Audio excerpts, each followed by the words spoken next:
Oh, thank you. Thank you very much, Congresswoman Boebert. Good afternoon, Chairman Tiffany, Ranking Member Neguse, and members of the subcommittee.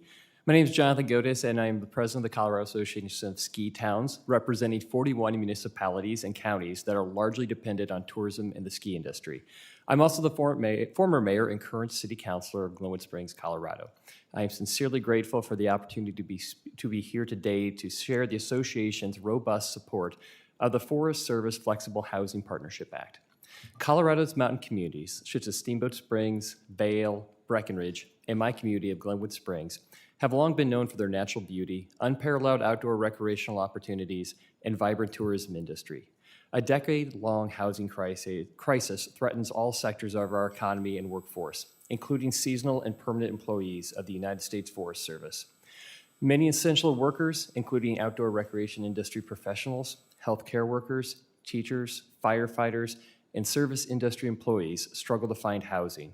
This forces large proportions of our workforces to far-flung bedroom communities up to 90 miles away, requiring long daily commutes over high mountain passes, often during major snowstorms, resulting in increased traffic congestion, decreased quality of life, and a diminishing sense of community. Businesses of all sizes and sectors struggle to fill a long list of open positions, and high turnover depletes public and private sector organizations of critical talent as employees relocate elsewhere in search of an affordable place to raise their families. Our housing crisis is driven in part by lack of private land available for residential development. Federal lands make up more than 80% of our region's land mass. Forest Service parcels located in or adjacent to town centers have the potential to serve as incredibly valuable redevelopment opportunities in our mountain communities.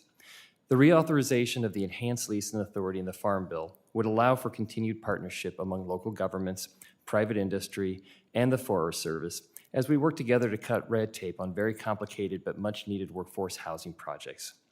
For example, Steamboat Springs, Routt County, and the Routt National Forest are exploring residential development options for vacant administrative parcels that could be home to 100 units of affordable housing. The town of Dillon and Summit County, Colorado, are making progress on the redevelopment of underutilized and dilapidated work center into a 163-unit housing project. In Eagle County, there's the potential to build an additional 300 affordable housing units over 6 parcels. Projects like this are critical to our ability to address the severe shortage of labor that threatens the profitability of our small businesses and large ski industry partners alike.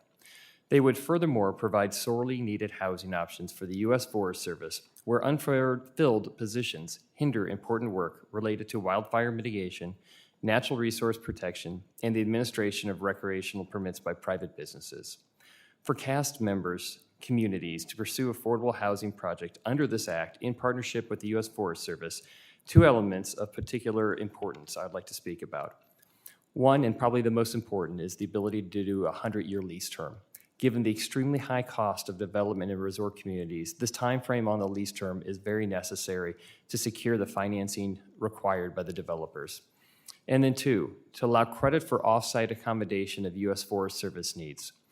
As an example, for a U.S. Forest Service site in Aspen, construction of a warehouse, workshop, visitor center, and administrative offices would be incompatible with residential neighborhoods. The needs could be better met on separate land owned by project partners, potentially outside city limits. By receiving credit for making these improvements for the Forest Service through a mutual lease, the partners would have greater flexibility to develop multiple parcels in the most efficient and effective ways. We request that the local communities be granted the ability to bring non-federal lands to the table, and that credit for U.S. Forest Service use of those lands be included in the calculation of the local community contributions. The Forest Service manages dozens of administrative sites in Colorado that are vacant, underutilized, neglected, and in need of significant capital improvements for the purposes of employee housing. By pursuing this renewed leasing authority, we hope to better utilize federal lands to address a crisis that hobbles the public and private sector employers throughout the region.